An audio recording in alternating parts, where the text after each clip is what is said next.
Hi, good afternoon, everyone.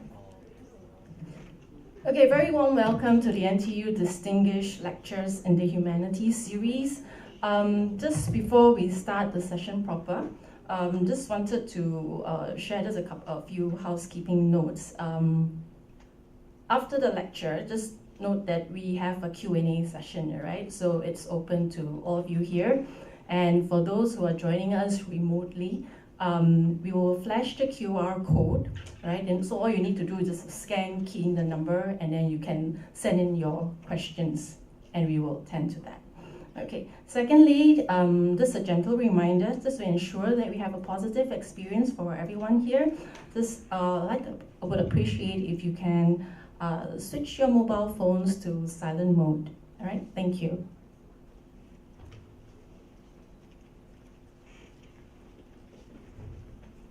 All right, so it's my pleasure to introduce Professor Tim Bayne, who's Professor of Philosophy at Monash University in Australia, and his work focuses primarily on the nature of consciousness.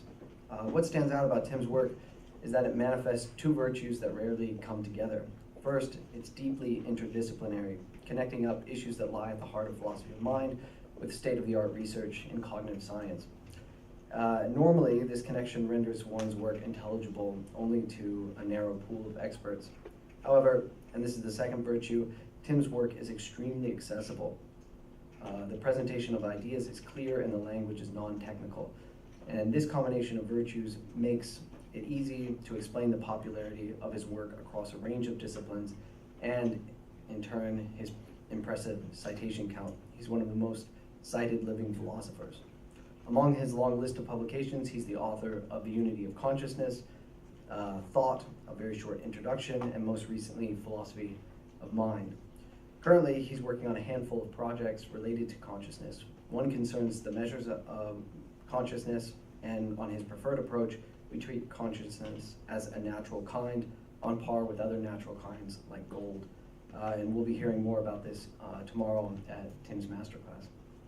In addition, he has a project on how structural features of consciousness can guide the search for its neural basis, and a project on the notion of levels of consciousness. So, for example, consciousness when you're fully awake compared to, say, consciousness when you're extremely drowsy. Today, we'll hear Tim talk about the moral issues surrounding the creation of consciousness, creation of conscious agents. So let's join in a round of applause for Tim Bayne.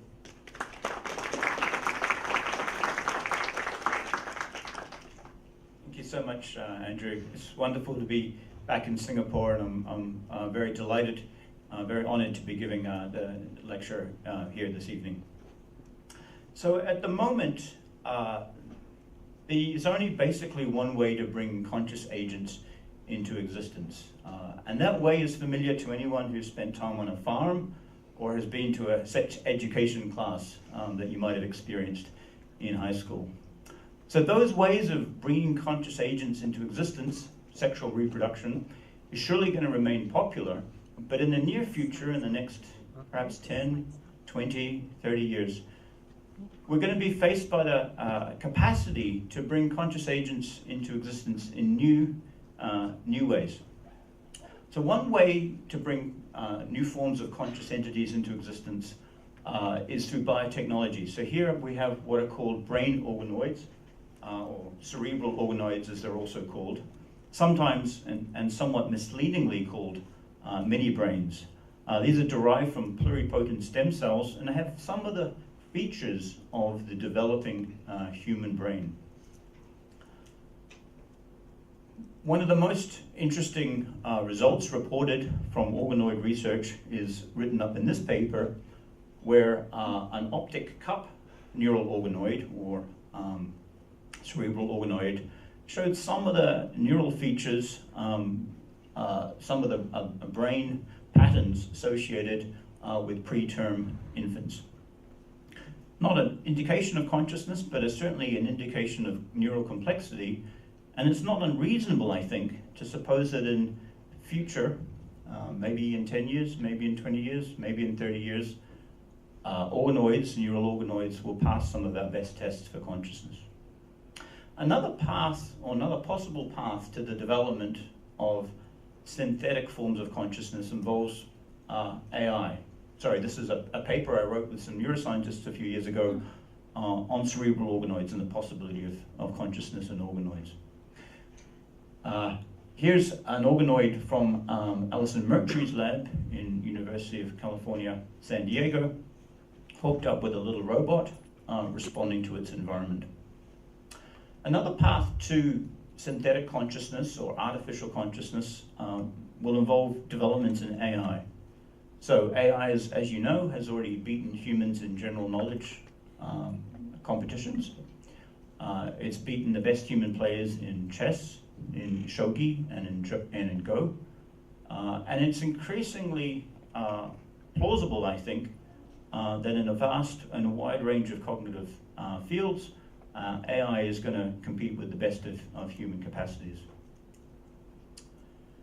So all of these developments raise a number of pressing questions for theorists and society at large. Will we be able to reliably distinguish conscious artifacts from artifacts that seem to be conscious but actually aren't conscious? Will there be general agreement amongst people, amongst theorists, amongst scientists, as to which of our creations, which biological creations, which artificial creations are conscious and which merely seem to be conscious, which merely strike us as conscious? Will the first creation of conscious artifacts be guided by theory, be guided by some understanding of the nature of consciousness, or will it perhaps simply emerge by accident? Some people have already suggested that we've already created conscious AI. We've already created conscious organoids. I don't think those claims are true, but I can certainly show you people who have made those claims. These are all really important questions. I'm not going to address any of these directly today. I'm going to focus instead on another question which I think is more profound and in a way more difficult.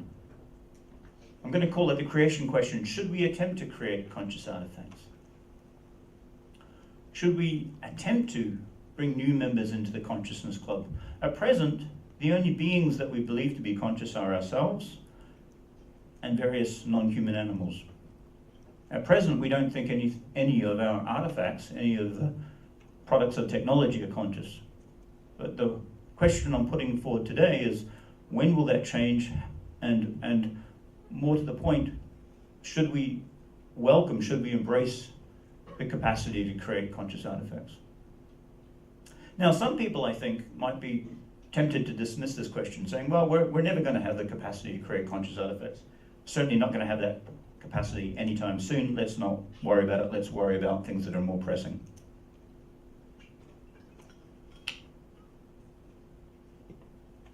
But I think that would be the wrong response,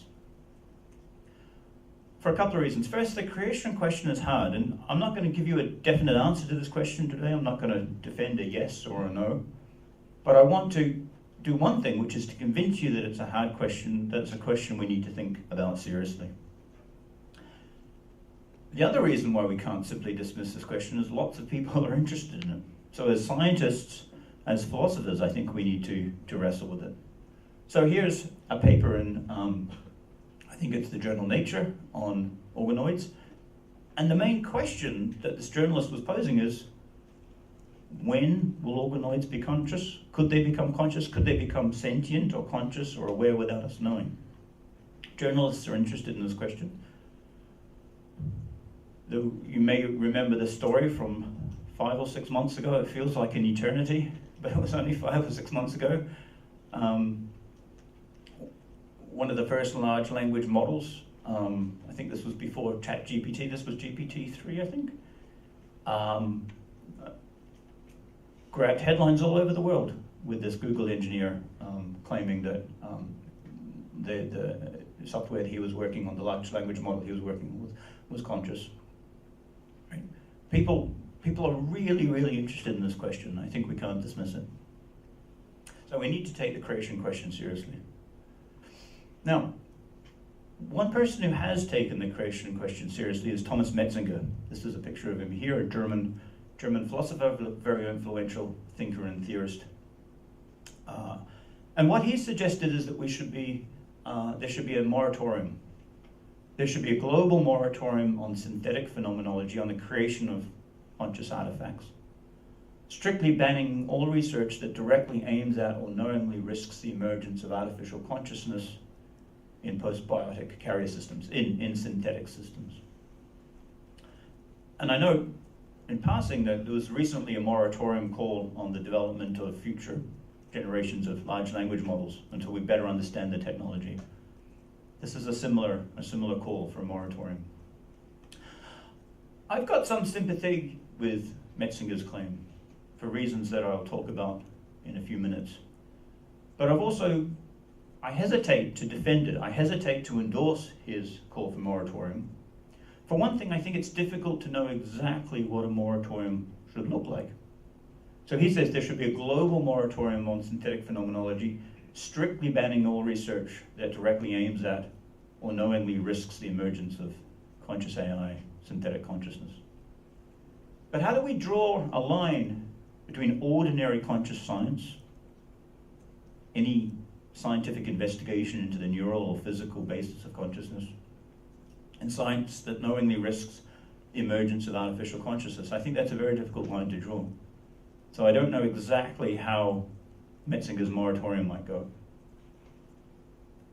And we also need to consider the potential benefits of studying consciousness and conscious artifacts. If we did have a conscious organoid, it would be an incredibly useful thing to have, I think. It would be a model organism for consciousness. We'd be able to intervene, we'd be able to understand the mechanisms of consciousness, and potentially be able to treat disorders of consciousness in a way that we cannot easily do at the moment. So I think the call for a moratorium needs to be taken seriously. I don't want to dismiss it, but I think it shouldn't be embraced straight away. Anyway, that's one response to this challenge, the moratorium response. What I'm going to do today is not engage with the practical question of should there be a moratorium, what should it look like, but try and dig down into the fundamental philosophical and scientific issues that underlie thinking about conscious artifacts. So I'm going to begin by reviewing a couple of arguments against creating conscious artifacts, and then I'm going to give you 3 arguments for creating conscious artifacts, or creating synthetic consciousness. I don't pretend that these arguments are great arguments. I don't think they're decisive, but they're interesting arguments, I think, and they're worth thinking about if we want to consider whether or not how we should address the creation question. And then in the third part of the talk, I'm going to take a step back from 1 and 2, and I'm going to think about the creation question in light of debates about the fundamental nature of consciousness.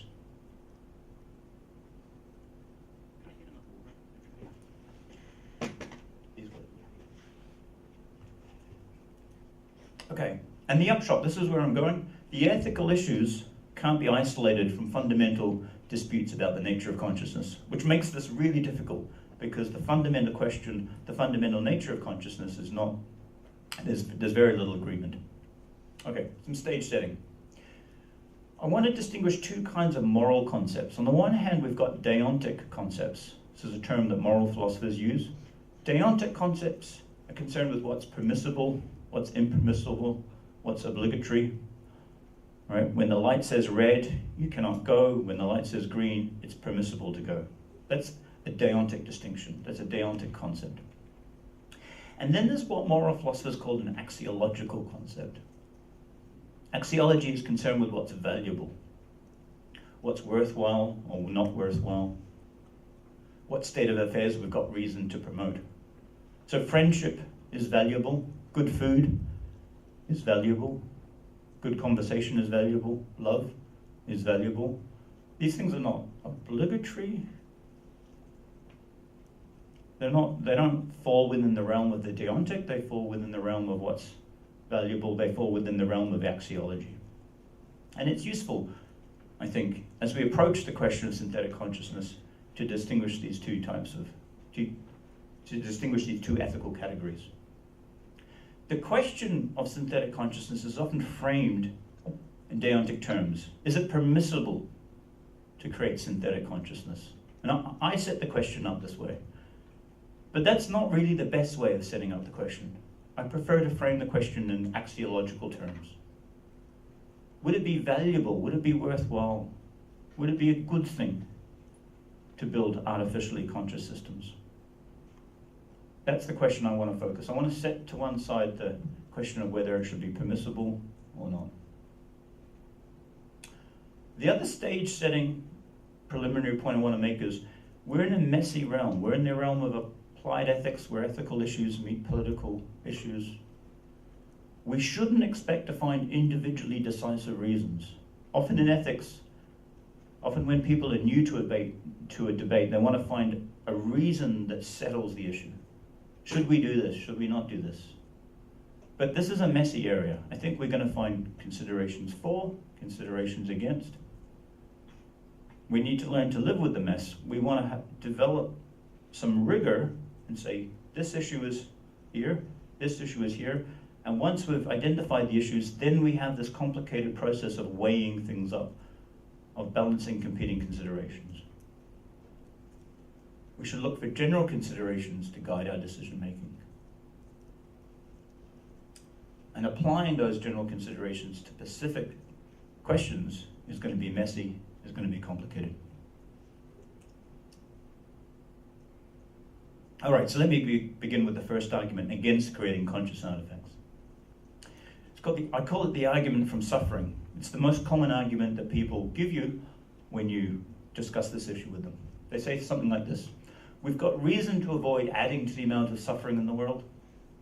Creating conscious artifacts would add to the amount of suffering in the world. So we should avoid creating conscious artifacts. It's not a good argument, I think. If this is the best argument against creating conscious artifacts, then there's no good argument against creating conscious artifacts. Why is this a bad argument? Well, I think we can have a parallel argument against creating human beings. Because creating human beings adds to the amount of suffering in the world. Now, there are some people who think this argument, the argument from suffering with respect to human beings, is a good argument. So, that view is called antinatalism. Procreation, they hold, is always wrong because coming into existence is always a serious harm. Right? Being born exposes you to harms. Right? You miss out on your favorite hamburger, you get toothache, you get old, your friends leave you, your lovers leave you, you die. Right? Life is hard.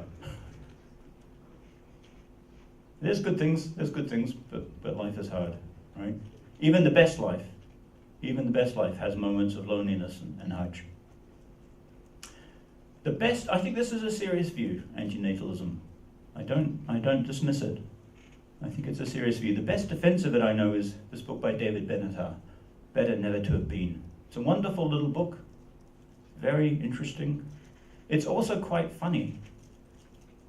So Benatar argues that existence is always a harm, but he dedicates this book to my parents, even though they brought me into existence.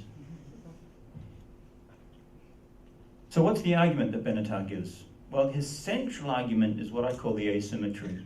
The absence of pain is good, even if that good is not enjoyed by anyone.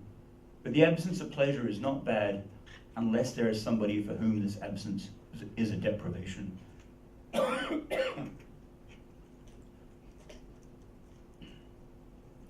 Benatar claims that the asymmetry explains our intuitions about procreation. Importantly, it explains the intuition that it's wrong to create a miserable person, someone who has terrible suffering in their life, someone that you know will have very little experience of joy but only pain and suffering. It's wrong to create such a person, but it's not wrong to not create a happy person. If I know that my third child would have a happy life, but I say to my wife, 2 is enough, I don't want a third child, I'm not doing something wrong. That seems like a very, very strong intuition. That seems like the right thing to say. I don't wrong someone by not bringing them into existence. So there's an asymmetry in our intuitions, and Benatar says, I can explain that. But here's the problem, it seems to me, with Benatar's view. One of our most robust intuitions is that procreation is not ordinarily wrong. So it seems to me that there's something fundamentally problematic in Benatar's methodology. He has a position, his main argument for it is that it can make sense of some of our intuitions, but Benatar's own position is at odds with some of our most dearly held, robust intuitions about procreation. There is a lot more to say here about Benatar's position about antinatalism. I'm going to move on, but I just want to note that I don't think Benatar's position, it's a serious position, it deserves respect, but I don't agree with it. If you're interested in reading more, I've written a paper over 10 years ago. Benatar didn't like my response. He doesn't like anyone's response to his positions. Still better never to have been, a reply to more of my critics. So you can read my objections, you can read his response to my objections, and the objections of many other people. But what I'm going to do is set antinatalism to one side. I'm going to assume, with most people, not with everyone, but with most people, that bringing human beings into existence is generally a worthwhile thing to do. It's not obligatory. You're not doing anything wrong if you decide not to have children, that's fine. It's not obligatory. We're not talking about deontic concepts. We're talking about axiological concepts. It's a worthwhile thing to do. It's a reasonable activity to pursue and to promote. Of course, there are conditions, it seems to me, where human beings should not be brought into existence. It's possible to imagine a miserable life, and maybe some people have miserable lives. There's nothing, the bads in their life outweigh the goods. And that suggests a better version of the argument from suffering, a miserable life version of the argument from suffering. There's a significant risk that conscious artifacts would have miserable lives, lives not worth living. If there's a significant risk that a possible agent would have a miserable life, then we should avoid creating it. We should avoid creating conscious artifacts. The first premise is the one that's most controversial here. That's the one that needs defense. Is there a significant risk that conscious artifacts would have miserable lives? Yeah, maybe.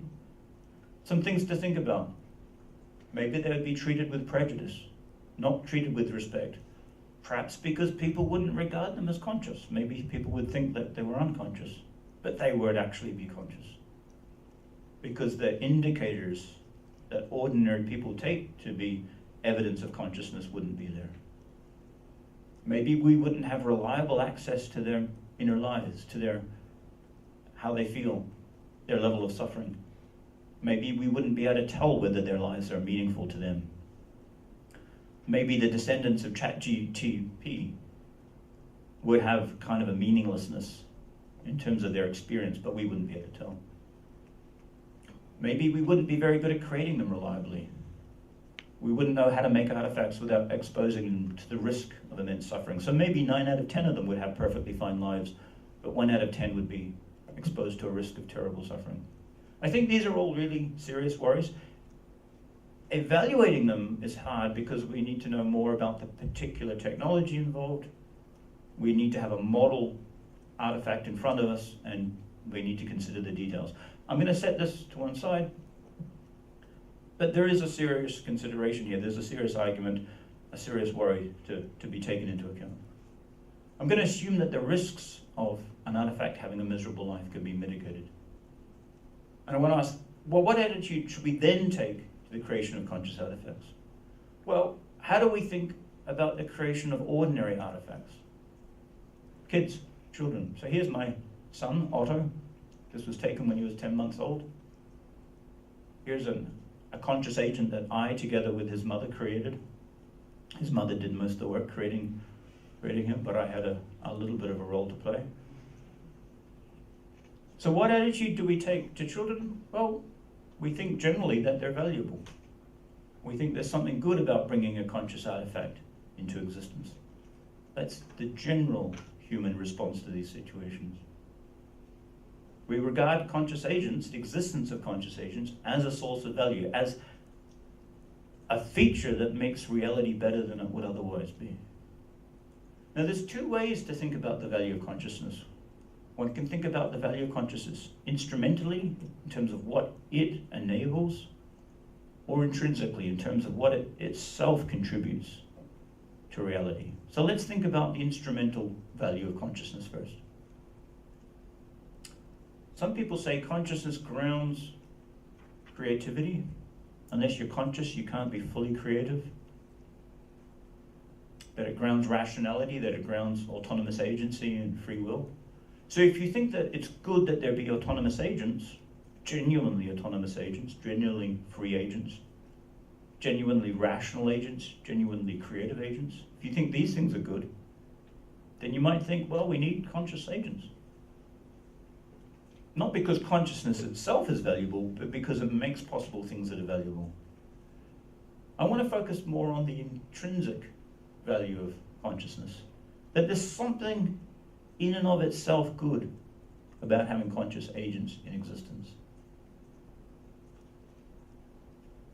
So let's focus on that idea for a second.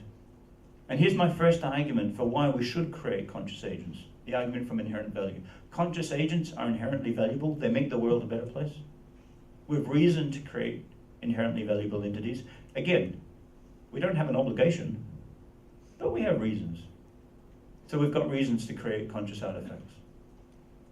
Here's a little graphic, a little toy illustration to kind of convey the thought here.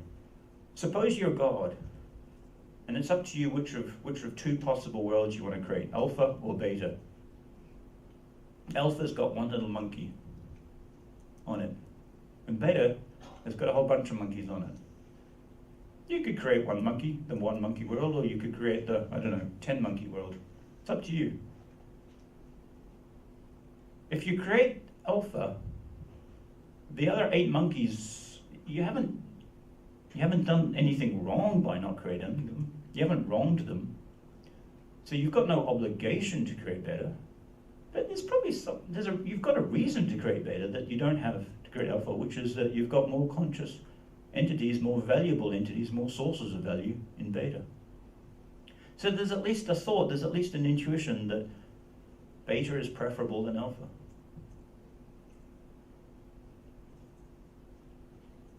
So that's the argument from inherent value.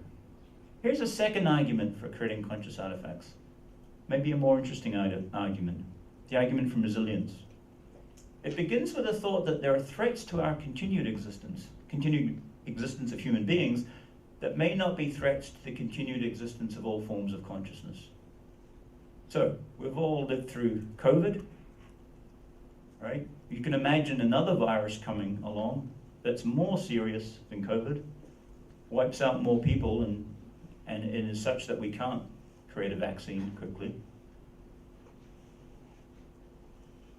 If that virus comes along and wipes not only human beings, but the monkeys, the giraffes, the donkeys, the tigers, all conscious organisms, then there is no consciousness in existence.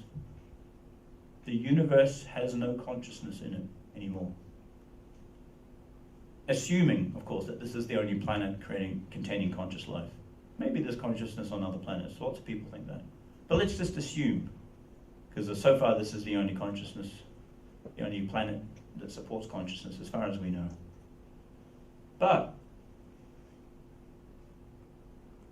sorry, I think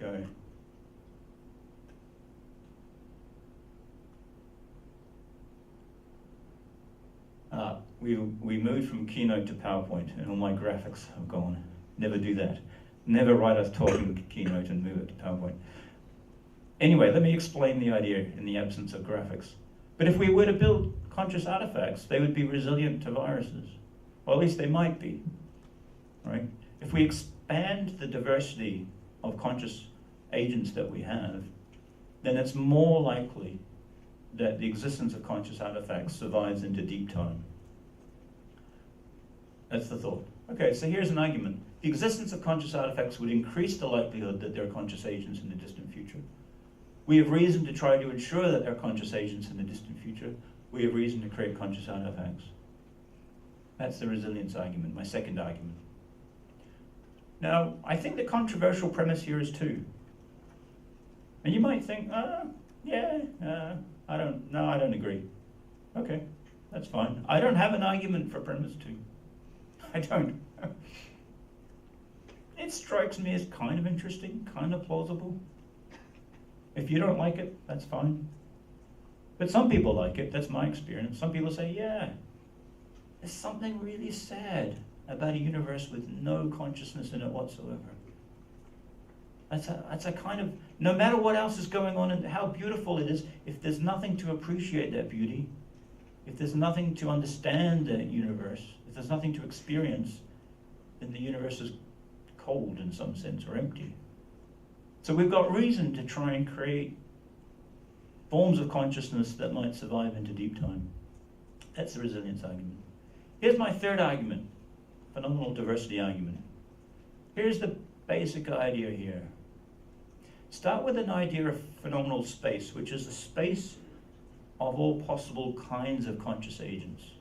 Here's the rough idea. This is just a toy example, toy illustration. Over here we have human beings. Dogs, I mean, they're different. They have much richer olfactory experience, smells. But they don't have probably the complex emotional lives that we do, the complex conscious thoughts that we do. Their sensory world might be richer than ours in various ways. So in some sense, the conscious life of a dog is very different from ours, but it's probably more similar to ours than maybe an octopus's is, with a very decentralized nervous system. And if bees are conscious, and many people think bees are conscious, then their experience is even further removed from ours. So where might synthetic artificial agents fall within the space of possible experiences? Well, some AI agents will be a little bit like us, perhaps. Right? Androids, right, if their functional architecture is similar to ours, might have experiences that are not that different from ours. They might be closer to our experiences than, say, a dog's is or an octopus's is. But the conscious descendants of ChatGPT or AlphaZero are probably going to be very, very different. Probably going to be, all right? Probably going to be in locations of phenomenal space that are far removed from any that are currently tiled. So here's the phenomenal diversity argument. That's the notion of phenomenal diversity. We have the space of all possible conscious agents or types of consciousness. Here's the argument. Creating conscious artifacts would add to the amount of phenomenal diversity in the world. Phenomenal diversity is a good-making feature of the world. It makes the world more valuable, more interesting, more worthwhile kind of place. We have reason to create conscious artifacts. It's the third argument. Now, I think the controversial premise is two. Phenomenal diversity is a good-making feature of the world. I don't have a strong, decisive argument for this premise, but here's an intuition that appeals to me, moves me. Again, suppose we've got two worlds, and you're God. You can create alpha, which has got a bunch of monkeys in it, so lots of different instances of the same type of experience. Or you can create a world that's a bit like ours. Monkeys, dogs, humans, octopuses. More phenomenal diversity. More locations in phenomenal space that are tiled. More regions that are inhabited. It's a more interesting world. It's a richer world. It's a more worthwhile world. It's a more valuable world. That's the thought. And it's this thought, I think, which drives some of the intuitions in environmental ethics. When people want to save species, they want to save species in part because they value a location in phenomenal space. They value the idea that a certain kind of phenomenal perspective ought to be saved. So, I've sketched very quickly, very briefly, 3 arguments for creating conscious artifacts. An argument from inherent value, conscious agents just add to the amount of value in the world. An argument from resilience, an argument from phenomenal diversity. Now, at this point, I think there might be 2 responses to where we've got. One response is my response was, well, we've got this messy situation now. We need to weigh these and other arguments for creating conscious artifacts with the arguments against creating artifacts, like the possibility of suffering, threats to our own survival. Right? And so now we're in this typical business that you get in ethics of weighing arguments for and weighing arguments against, thinking about it. That's one thing. That's one response you might have. A second response is a more radical one, which is this. The discussion thus far presupposes that consciousness itself is valuable, and that presupposition is problematic. And what I want to do in the last section of this talk is just address the second response. Think about this second response in light of some work in theories of consciousness. So here's the thought, here's the thesis that's been in the background of the talk so far. It's a position known as sentientism. Conscious agents have a positive value that non-conscious agents lack. This lectern is not conscious. I can destroy it. Maybe NTU gets mad at me because it's valuable and now I'm going to have to pay a couple of $100 or $1,000. But I'm not attacking anything with rights. I'm not harming anything that's got intrinsic value. I'm attacking some property. Right? But if this lectern was conscious, then my action would have a completely different character. Because this lectern would have a basic kind of moral status, basic kind of moral standing, in virtue of being conscious. That's the thought behind sentientism. And what I want to suggest, and this is problematic, I think, is that there's a real interesting tension between sentientism and reductive accounts of consciousness. So here's the argument I want to explore in the final 20 minutes of my talk. Call it the normative insignificance argument. Assume reductionism about consciousness. In other words, I'm not going to give you a technical definition of reductionism. The basic idea is assume that consciousness has a scientific nature, that neuroscientists, cognitive psychologists can tell us the nature of consciousness. We'll be able to tell us what consciousness is, what it involves. If reductionism is true, then the contrast between conscious states and agents and unconscious states and agents is going to turn on facts. Physical facts, facts about neurons and their relations that lack intrinsic significance. Distinctions that have fundamental normative significance must be grounded in distinctions that have intrinsic significance. So consciousness lacks fundamental normative significance. Now this is a pretty complicated argument. There's a few things going on. I'm going to come back to it again and again, so you'll have a while to get your head around it and think about it. I want to start off by talking about the third premise. Distinctions that have fundamental normative significance must be grounded in distinctions that have intrinsic significance. Here's a clarificatory remark. You might say, no, that's not true. Look, turning 18 in Singapore is important because it means you can drink. Yeah? If you're 17 years old and 364 days, 17 and 364 days old, you can't legally have a beer. And then you turn 18, what? Nothing's happened. You're 1 day older. That's not intrinsically significant. The clock has moved from 11:59 and 59 seconds. 1 second has elapsed. Yeah, 1 second. And now you're 18, and now you can have a beer. There's no intrinsic significance. There's no significance in and of itself between being 18 minus 1 second and being 18 plus 1 second. And yet, in the eyes of the law and the Singaporean police and the judiciary, it's really important, right? You can have a beer or not. Okay, so that's not a problem because the norms that govern drinking are conventional. As a society, we say, you've got to be 18 to have a drink. We've got to have some rule. We could have said 17, we could have said 18 in 3 days, we could have said 20, we said 18.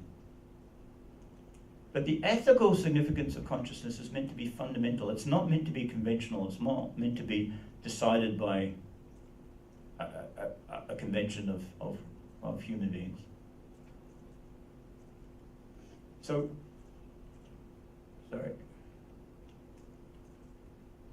So that's why premise 3, the term fundamental normative significance, is important. It's meant to be a reflection of the way things are. Okay. Here's the argument again. Assume reductionism about consciousness. If reductionism is true, then the contrast between conscious states and agents and unconscious states and agents is going to turn on facts, physical facts, functional facts, that lack intrinsic significance. Why is that true? Well, what I want to do is talk about a theory of consciousness as an example, and use this as my way of explaining why I think premise 2 is plausible.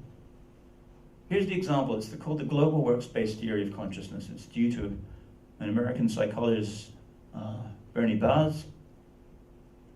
Sorry, that says Bears, it should be Bars. His book from the 80s, A Cognitive Theory of Consciousness. And it's been popularized in a more of a neuroscientific dimension framework by Stan Dehaene, a French neuroscientist, often called the neuronal global workspace theory. I'm going to make the point with reference to the global workspace theory, but the point generalizes, and it's meant to apply to all reductive theories of consciousness. Here's the idea. So this comes from a paper by George Mashore, a review paper of global workspace theory. And basically it says consciousness occurs when you've got input from various kinds of perceptual systems, visual system, auditory system. Those systems feed forward into a global network. It's located primarily in the parietal and prefrontal areas of the brain. And that network, that workspace, distributes information that's in it to a whole lot of systems that can consume that system. Use it for belief formation, decision making, voluntary control of behavior, all sorts of things. So it can influence the person's attention, their evaluation, their motor system. It has widespread influence in the brain. It's a global workspace. Okay, let's suppose that story is basically right. Here's the problem.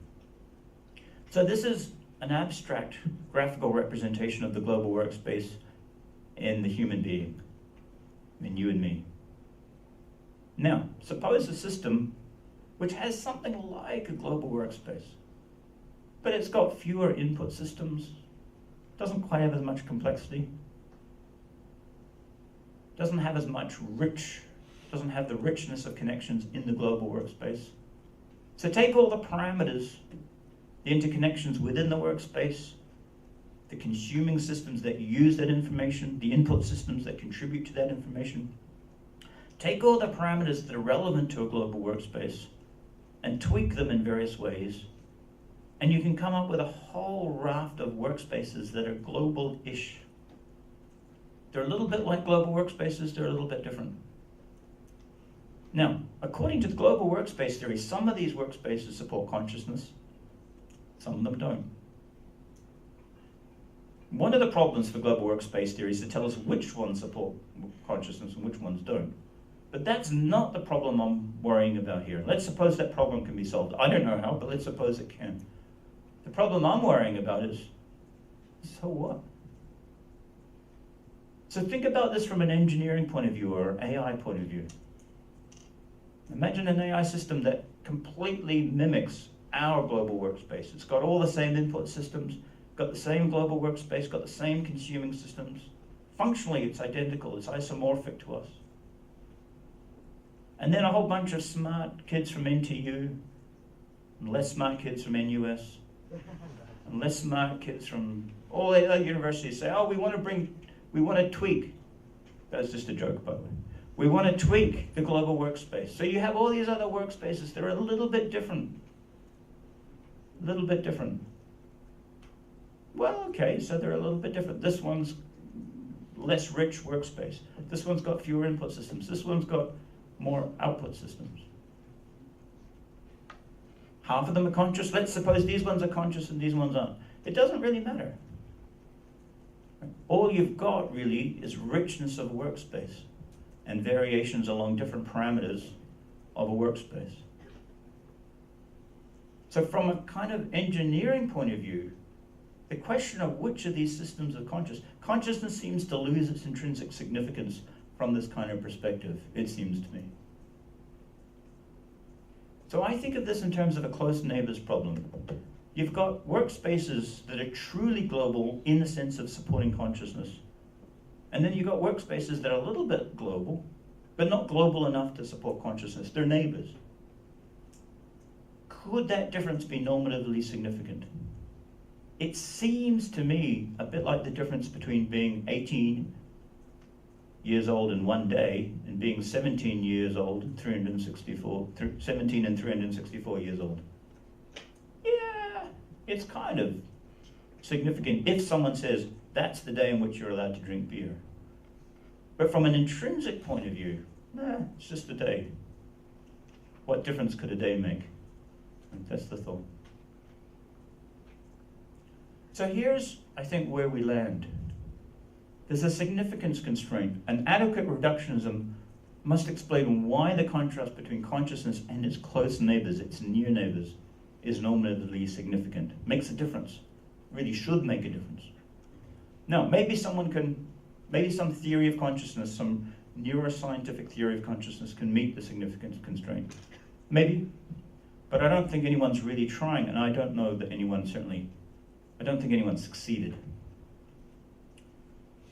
Okay, so I think it's difficult to meet that significance constraint. One response would be say, well, so much the worse for reductive theories of consciousness.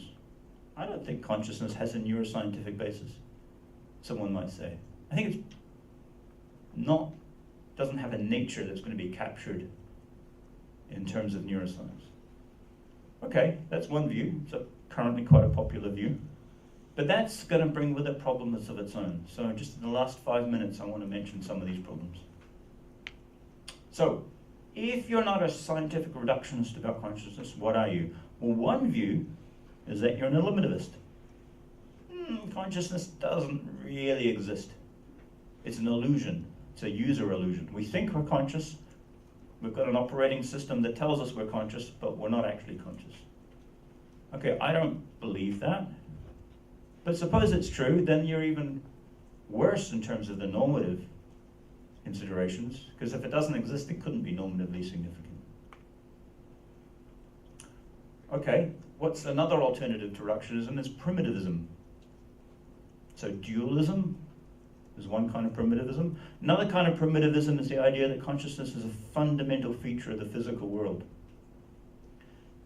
This is discussed a lot at the moment under the label Russellian monism, a view that comes from the British philosopher Bertrand Russell. Right? That is the intrinsic nature of matter is consciousness. It's the categorical disposition of all physical phenomena. Science tells us about how things manifest, about how they behave. The real fundamental nature of reality is consciousness, the primitivist view. Again, I don't believe it, but suppose it's true.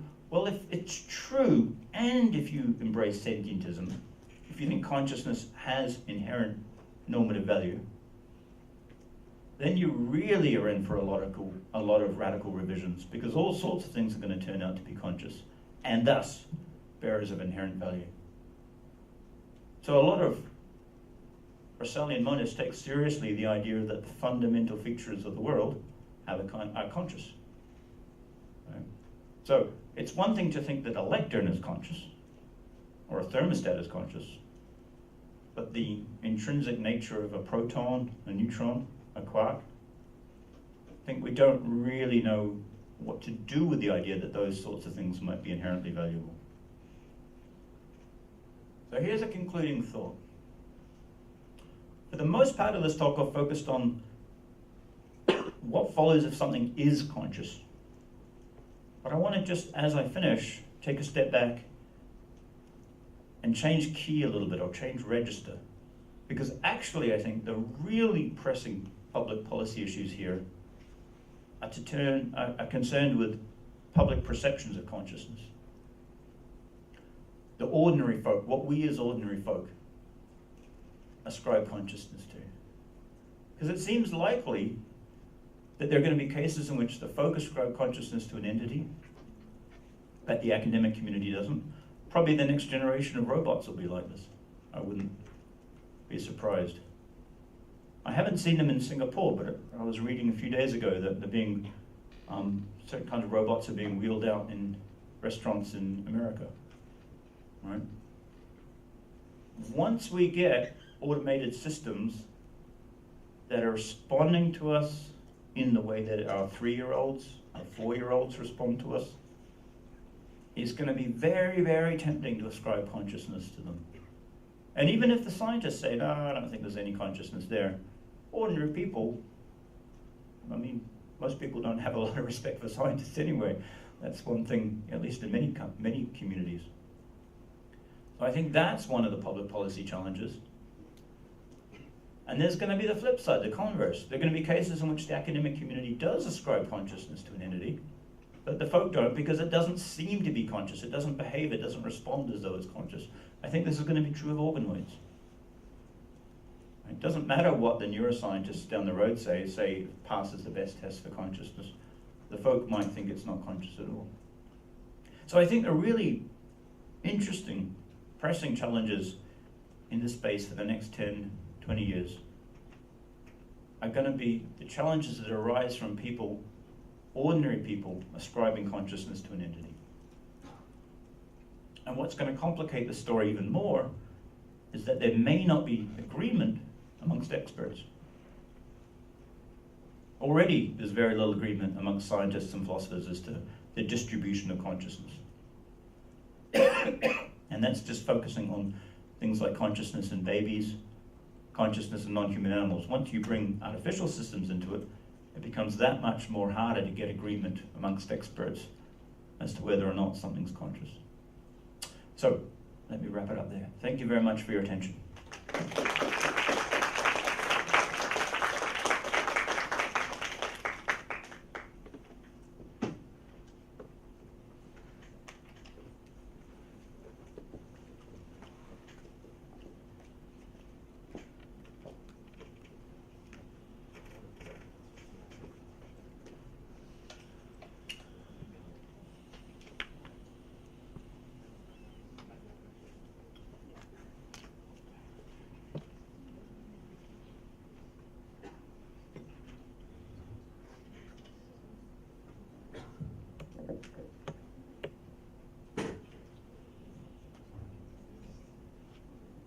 Does anyone have a question?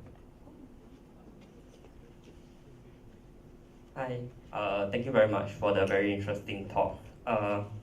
So I just want to say that I'm not from philosophy, so maybe my perspective will be a bit different. So if I'm kind of misinterpret anything, then I apologize in advance. My background is more from sociology, and I'm trying to think of what would your response be to, let's say, if we propose another way of looking at things where we don't maybe base the normativity of, or our normative judgments on, whether or not something is sentient or conscious, but instead kind of change the reference point to kind of take maybe take reference to maybe what theories in like post-humanism and political philosophy have been saying for a while now, that like, for example, our reference as to what should inform our normative, praxis, so to speak, would be the kind of things that kind of impinge upon us in a very phenomenological sense, in a political sense as well. And I'm thinking of like political philosopher like Jacques Rancière, who basically says like, his idea of politics, or it's this idea that like the things that, or the kind of people even that, they're not part of society and they can't really communicate with us, so it's the problem of communication. But if they find a way to communicate and make their demands impinge upon us, and I think he gives the example of like, I think the plebeians of Roman society, and they kind of left And because Roman society couldn't function without them, so Roman society had to be confronted with their existence and send someone to negotiate with them. Then in a sense, could that inform the way that we look at, potentially, either conscious or potentially political agents instead of, or maybe another way to put it is, should we look at, agents that are potentially political rather than potentially conscious? Would that be a better way to kind of like deal with our normativity issue, in the sense that it's not, it's not just an issue about speech that is fundamentally impossible and incommensurable, but it is made commensurable anyway, you know what I mean, for any number of reasons. Yeah, thank you. Thanks you for the question. That's a wonderful comment. No need to apologize for whatsoever. That's really very insightful. I guess I want to say two things. The first is, I think it's a very valuable perspective to think about this in terms of political agency. And it was that kind of issue that was in the back of my mind right at the end when I talked about folk attributions. But the way you've put it is slightly different, and I think that the difference is useful.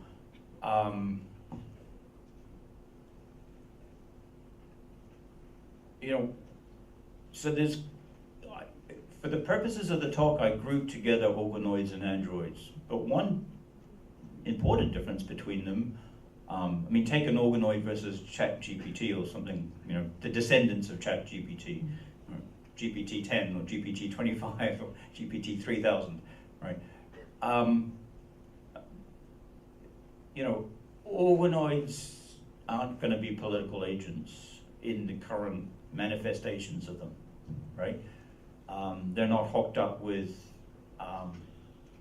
they don't have agency. They don't communicate. They don't have a language. Whereas, one way to think about encounters with AI, we get this in the movies all the time, right from 2001: Space Odyssey, right, is they have a voice. And so they will be political agents. And they might be political agents without being conscious. One of the interesting things is, with large language models, is you've got language, and you've got pretty impressive language in many ways, without very few serious people think that large language models are conscious. And that's a dissociation not many people saw coming, I think. So you can imagine, if you extrapolate the trajectory, a situation where you've got things that are forcing themselves into the public sphere, into the public space, because they have a kind of linguistic and communicative agency. They're asserting themselves, and yet there's some kind of consensus that there's no experience there, there's no awareness, they've just got there's kind of assertion without awareness, which is a strange juxtaposition. So I think that's true, and is something to be wrestled with and engaged with. But I don't want to make that the whole story. So you weren't making it the whole story, but if you wanted to, I would resist that. I would push back against that. Because there are lots of domains where we want to say this creature, this system, doesn't have a lot of political agency. We can ignore it. We have ignored it. But from a certain standpoint, we think we shouldn't ignore it because it has, because it's a sentient agent. So let me give you two quick examples. One is infants. So until very recently, in many, many countries, it was routine to conduct operations on very young babies without anesthetic or analgesic. Heart surgery. You could. We're bigger than babies. You can do what you want to a baby, pretty much.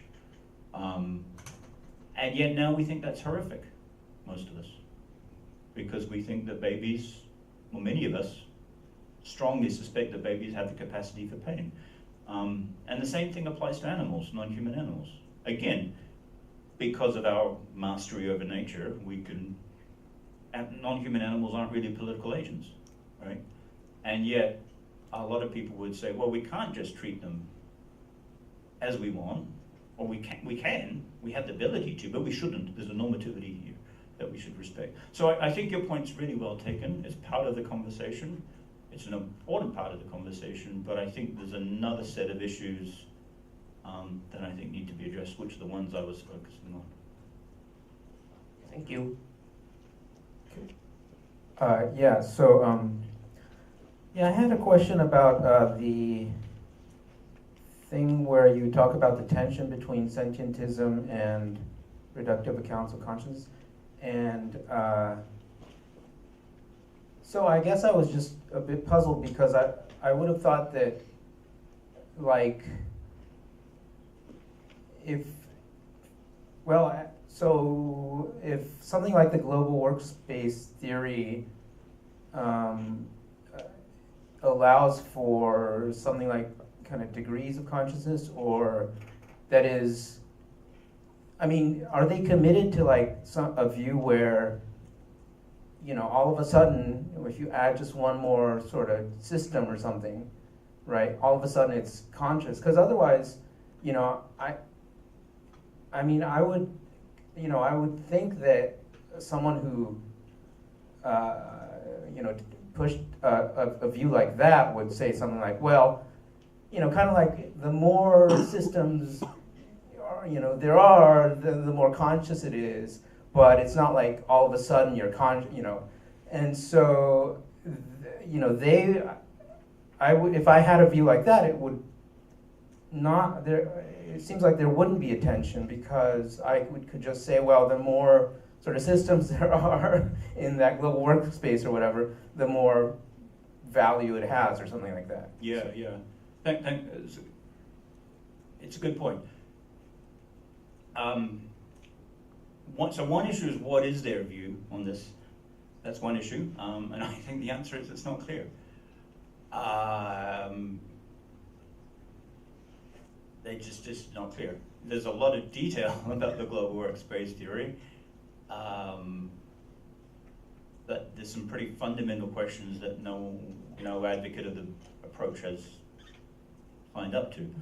I mean, I heard Dahan give a talk 6 months ago, and he said, you know, if I could get the apps in my smartphone to talk to each other, it would be conscious.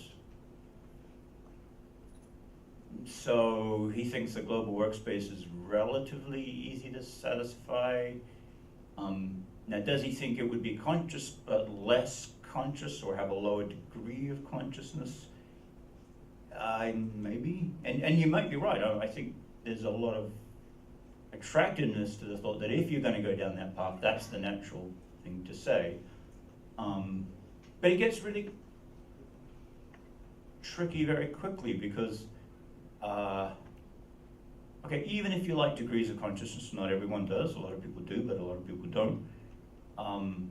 Given that there's so many dimensions of variation, so you've got lots of different ways now on which consciousness could be degreed. So you're going to have to balance off degrees along this dimension, along degrees against degrees along that dimension. Okay, so yeah, that can all be done in principle. But even with many degrees as you want, you might still think that there's a kind of a threshold somewhere, and that you know, at some point you got something that's not even worth a global workspace at all. You know, I think where this discussion goes is there's different ways of thinking about what the global workspace is.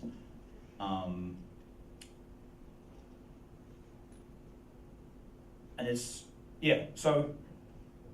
Yeah, I guess I would just say that, well, there are probably ways for these people to sort of, you know, get around this issue, you know, it's, you know, I think the argument is kind of, you know, it's a Socrates argument, right? And then there's No, so it's not meant to be a Socrates argument. Really? So, yeah, it's not meant to be.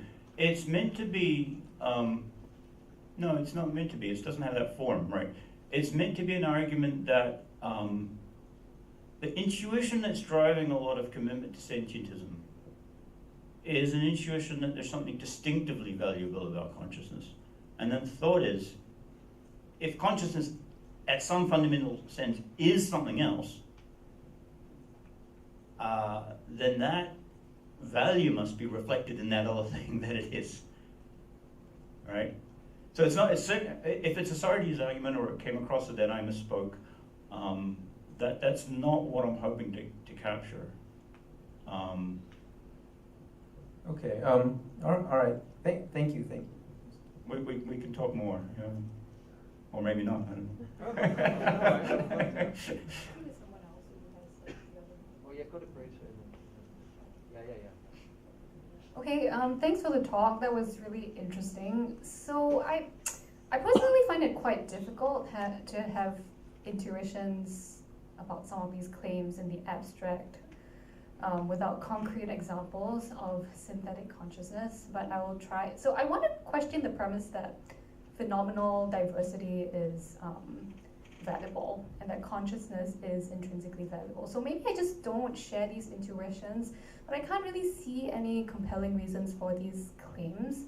And I think that my objection has to do with one concern that you waved away that I'm not sure can be waved away so easily. It's the opacity concern about synthetic consciousness. So maybe the following case would help. So let's say you're going to have a child. The doctor says that your child will come into existence with a phenomenological condition that has no precedent at all. So no one has any information about this condition. It could be miserable, it could be pleasurable, it might be similar to schizophrenia.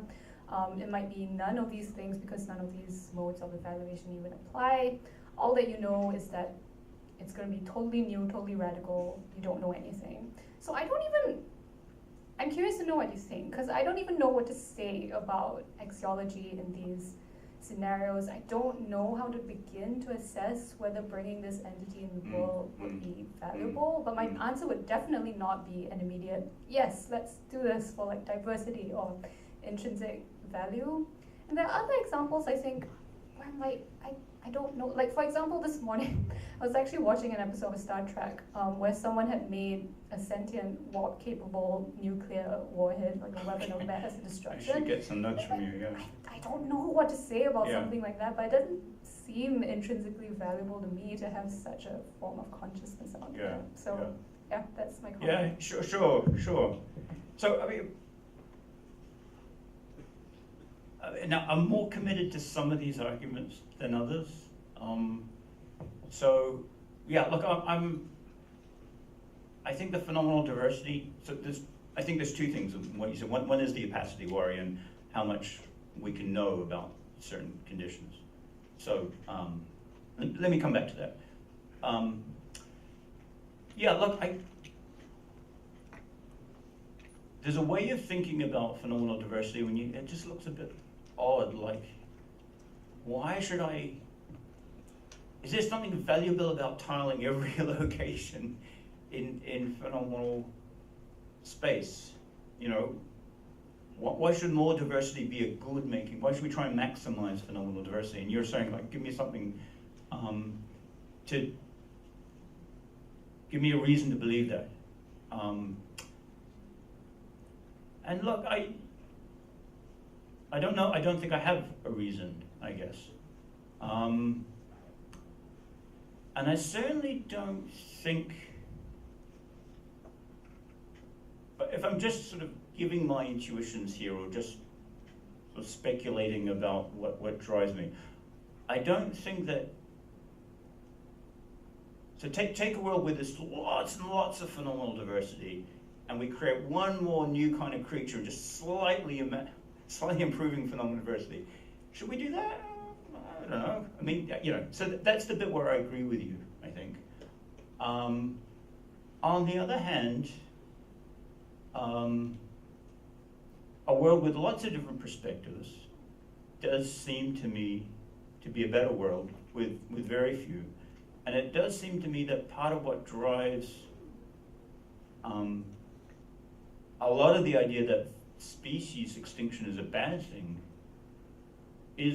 concern about phenomenal diversity, right? So if we got rid of all the octopuses, right, if we hunted octopuses to extinction, I think many people think that's a terrible thing, but why? It's not just because they're helpful in keeping certain ecosystems going, but there's something valuable in that kind of distinctive kind of phenomenal perspective.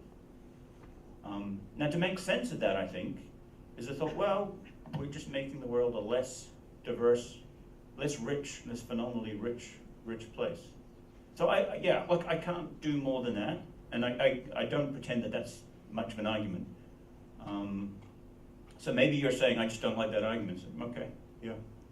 Yeah, I think so. I think we also just have very different intuitions, maybe. Sure. So one thing I'm trying to do with this talk is just get people to figure out what their intuitions are.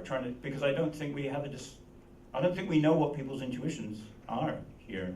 Right. But let me say something about the opacity issue, because I think I can say something maybe more about that.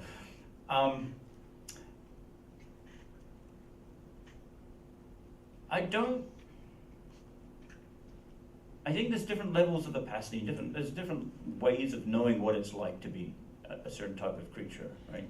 So if the doctors come to you and say, you know, if it's just this X syndrome, we can't tell you anything about it. Well, okay, then it's an X, I can't tell you anything about it. But it sounds to me like it's not like that. They're going to be able to tell you something. No one's had it before, sure. But we know something about how it impacts on behavior. Do we know how it impacts on cognition, attention, memory? You know, once we know that, once we understand the functional profile of something, I think we are going to be able to know something about what it might like to be in this kind of situation. So take bees. There's a lot of work being done on bees recently. And bees are maybe a better example than Nagel's bat, right? What is it like to be a bee? Well, the reason serious people think bees might be conscious is they can do all these really complicated things. They can solve all these memory tasks. They can navigate. They have proto-emotions. They have effective responses. They like some stimuli. They dislike others. So once you fill in the functional details, once you fill in how they can represent the world, and that's a key aspect of it.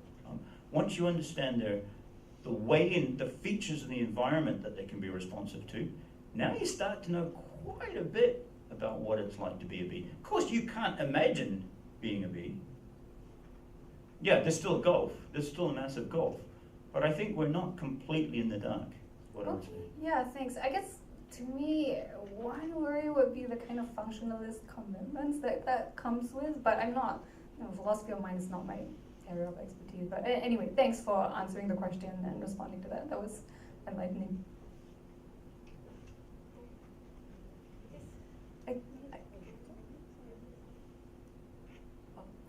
I feel like I have a follow-up question. Okay. I feel like it's answering Grace, or maybe helping you answer Grace. Okay, sure. So I don't do philosophy of mind. But when you're thinking about phenomenal diversity, are there like social dimensions to phenomenal diversity? Because an example, I think you asked us to see, monkeys, world A with one monkey, and world B has multiple monkeys. And then I think another one you had was monkey, but then the other one we had humans, bees, monkeys, and octopuses. But I guess, can you think about phenomenal diversity within human species? Sure. Right? We have different gender, racial identities. Yeah. So if we add in AI, I would imagine there'll be AIs that can go through experiences that human beings have never gone through, or very few human beings have gone through.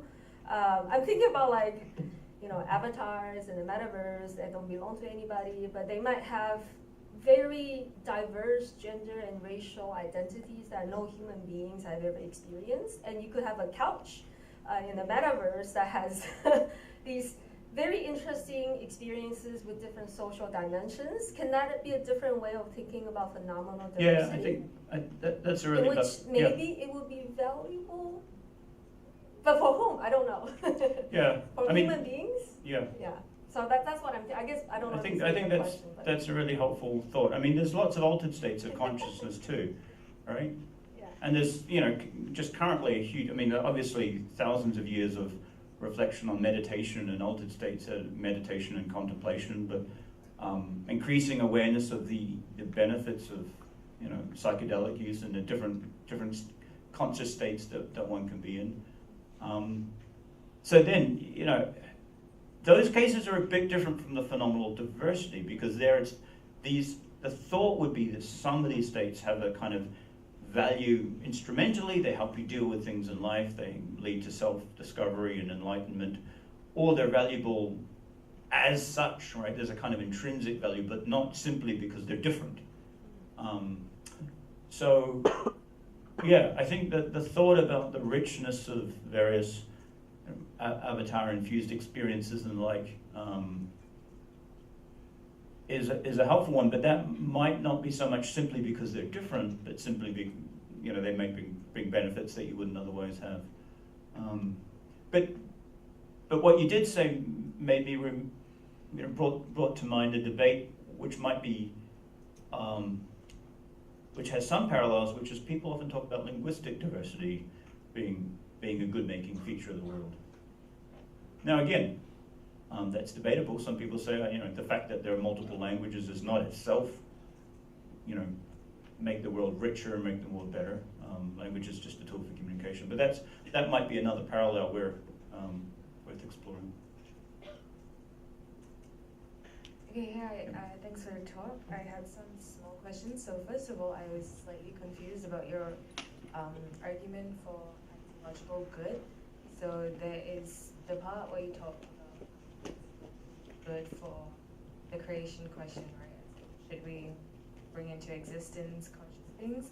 And then one of the counter arguments was that it's not good because conscious beings can suffer pain, so it's not axiologically good. And then the rebuttal to that argument was that you can also say this about humans, which is antinatalism, but most people's intuition is that procreation is not morally wrong. And it seems that it doesn't really address the issue because we're not talking about morality, we're talking about axiology. So thank you for the question. I wasn't as clear as I could have been. What I want to say is there's two ways of framing moral questions. So one way to frame a moral question is, what we ought to do using a deontic framework. What's permissible to do? And so when people ask, should we create conscious AI? It sounds like a deontic question. Should we? Is it permissible? Is it obligatory? And when I focused on the axiological approach, what I wanted to do was direct your attention to another way of understanding that question. It's still within morality, it's still within a moral framework. But rather than asking the question or viewing the question through a deontic lens, view it through an axiological lens. So it's a little bit like the question, should I have friends? Well, there's no obligation to have friends. Right? Morality doesn't demand that I have friends. But morality might still say, broadly speaking, morality might still say, look, friendship is a good thing to do. It's a worthwhile activity. So if my son asks me, should I make friends? I say, yeah. A worthwhile, a happy, and ethically fulfilled life is one that includes friends. So did that help? Or are you still confused? Not really. Not really, okay. Most people's intuitions are not that procreation is not axiologically wrong. Like, I think most people would say procreation is not deontic. Right. So you're saying that this whole thing, like antinatalism, which is the version for humans, and then more broadly, this argument that we shouldn't bring them in because they will suffer. This argument, according to our intuitions, is not deontically bad, but it doesn't say anything about whether it's well, good or bad. Yeah, good. Okay, I think I understand better. So I'm imagining someone says, moving into a deontic framework, I'm imagining someone who says, look, it would be wrong. It would be impermissible to create conscious AI. Thomas Metzinger says things like this sometimes. Why? Because for all we know, they might suffer terribly. And it would be wrong to bring anything that suffers into existence. And my first response, which is, it's not a sophisticated point, but I think it's, insofar as it goes, I think it's a good one, which is to say, if that argument were a good one, it would be wrong for people to procreate. Now you might think it is wrong. Some people do say it is wrong. I don't think those arguments for antinatalism are good ones. But so I guess what I'm doing is I'm forcing you to choose. Either be an antinatalist, if you like that argument, or say no, procreation is permissible, but then it should be permissible to bring conscious AI into existence, even at the risk that it will suffer. Right, so this is mainly about deontic good and not axiological? Yeah, so that's a good point. So at that point I'm imagining, no, I see more clearly why you're confused, why I confused you. Yeah, I'm imagining someone who insists on taking the question deontically. Okay, Yeah. because I'm We're personally getting not there, set yeah. on the deontic point myself, but if it were to be an axiological question, I think a lot of people these days actually have a axiological intuition that having kids is bad. Like they wouldn't want to have kids and they're fine with that. So I think axiologically it might be a bit weak. So I agree that, yeah, I think it's an interesting question whether people's views have changed there.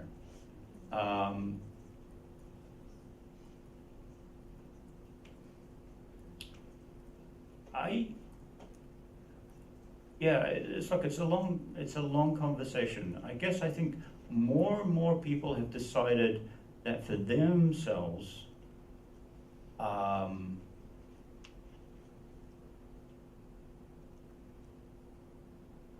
having children is not a worthwhile activity in the sense that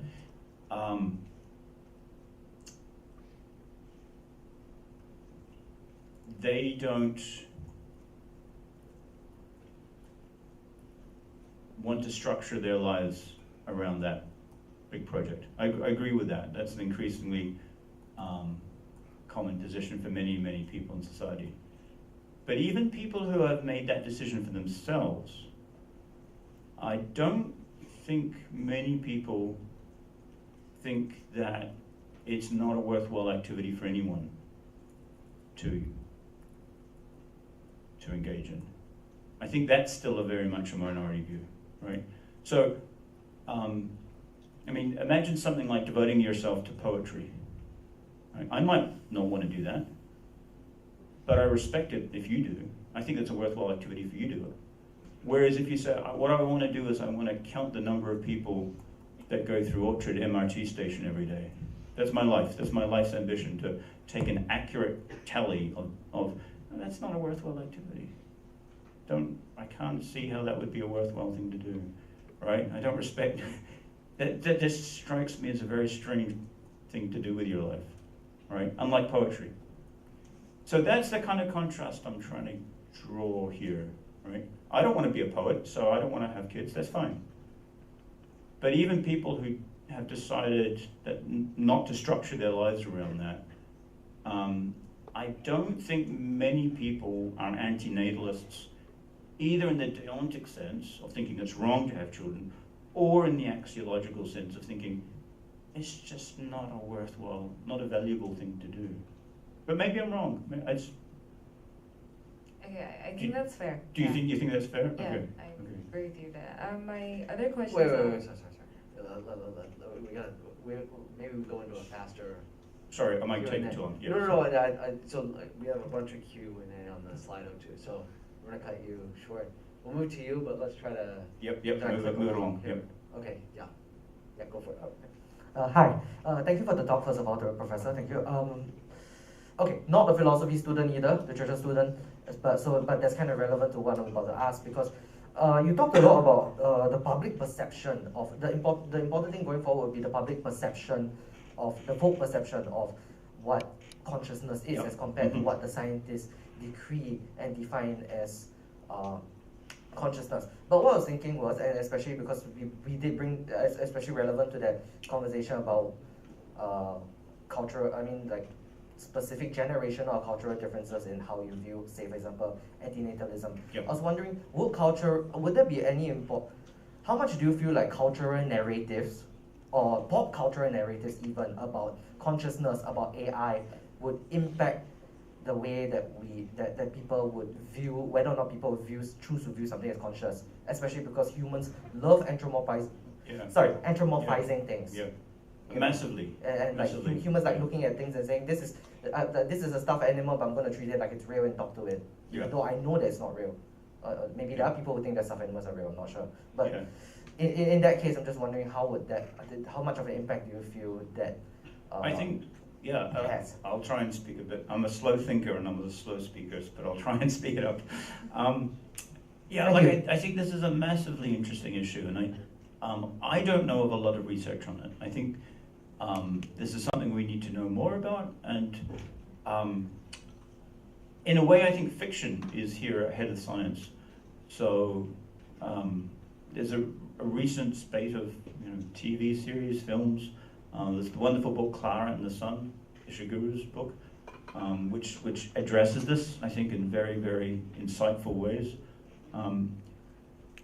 Will children who grow up surrounded by caretakers who are AI systems ascribe sentience and consciousness to those systems? Their parents will say, "Oh, it's just, it's not a conscious system; it's not aware." But maybe the kids will start ascribing sentience to it, and ascribing sentience to it not in a superficial way, but in a deeply committed kind of way. I don't know. I think we don't know. Are there going to be cultural differences and not just age-related differences?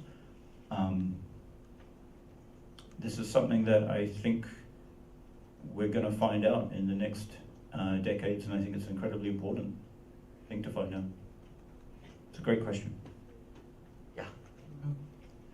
Considering Sartre's existence and essence theory, I'm just curious on, are artificial intelligence created with an essence? Because if we view them as equal, to us, without an essence, then what's the point of creating them? As in, if they're equal to us, in terms of, consciousness, I would argue that then being this is just a new way of creating babies. Mm-hmm. But if we view them with an essence, like how we view AlphaGo to Go, and how the little robot is for better organoids and things. Yeah. Then what are we to determine another conscious being's essence? What if they don't like that essence, and are we playing gods then? Yeah. There's another great question. It relates, I think, indirectly to the question about global workspace in a way. Very, very indirectly, but from a scientific point of view, you have a functional description of the system. You understand how it works. You understand its operations, and you treat it, to use the Sartrean terms that you were using, as having a certain kind of existence, as having a certain kind of identity. But once consciousness comes into the picture, there's a strong temptation to think of it as self-creating. Right? I don't embrace everything Sartre says here, but part of what I think he's trying to articulate is that when you think of something as conscious, you think of it as having a control over its own nature and its own identity. And that's an idea that we don't know how to merge that idea with a scientific understanding of a system whose nature is laid out before us. So that's another really interesting way of articulating the tension between things being artifacts, things that we create, and things that are viewed with consciousness, whose nature outruns our understanding of them. I think that's right. Start putting a few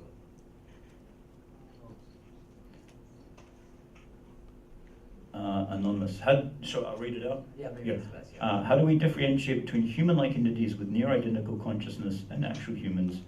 And does the significance of morality depend solely on the existence of consciousness when considering our ethical approach towards these entities. So, I mean, I think the question's getting at a certain kind of problem where if you had an android that was, as it were, mimicking us, a sort of a Blade Runner-esque scenario where systems that may or may not be conscious, but may not be human, as it were. Yeah, those situations are interesting, but I think the situations I'm focused on they're clearly not going to be human, they're clearly not going to have human-like consciousness, but the question is whether they have some kind of awareness at all. So, yeah, I don't know that I've got a lot that's illuminating to say on that particular issue. There's a question, Andrew, or do you want another one from the chat? Okay. Yeah, maybe. Yeah, we'll take this question. Yeah.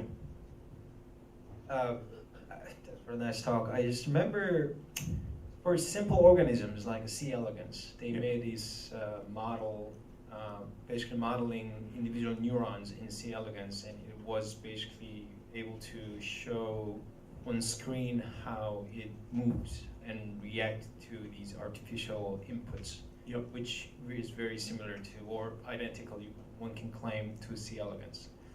So if one mimics neural activities of an organism to that accuracy, and we say that is, what do you call it, isomorphism to the actual C. elegans?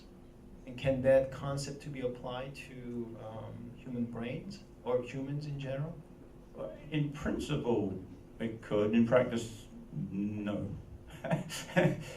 So you don't think that it's, in practice, no, as in humans would be too complicated to create that way?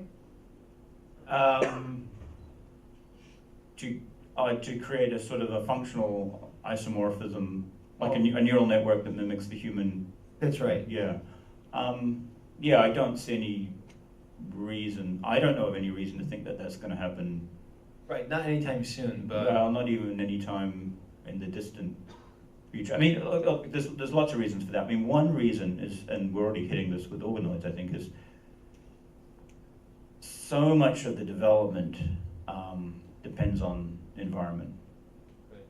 Right. So, I mean, the human embryo develops in this very tightly controlled environment, and so much, it's the brain is embodied, and the body is in this extremely controlled environment, receiving all this structured input from right. But at the same time, if you kind of bring the biology to electrical domain, let's say, then you could, in theory, create these so-called environments